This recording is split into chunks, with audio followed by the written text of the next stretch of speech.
Hi, I'm MJ from Two Chicks and a Hammer. Today we are going to focus on how to allow a little side table to float in a room and still be weighted and make sense.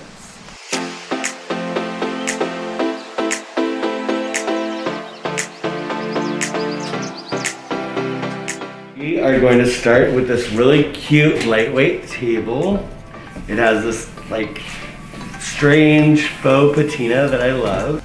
And then I like to go with something super organic like a plant or a wooden bowl or something that you would find in nature. This is a cute little plant that I got from Karen that I'm obsessed with because you can really move it around and play with it. Here's some handmade pottery from District Co that I'm obsessed with.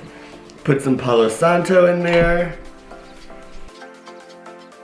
And then if you're like me, you put candles everywhere, and these little vintage candle holders are the cutest things ever.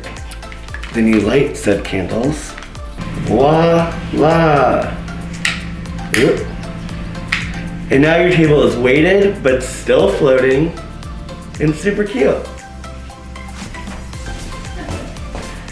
So if you liked our little video, go ahead and subscribe, comment, follow, ring the bell, and we'll see you here next time on Two Chicks and a YouTube.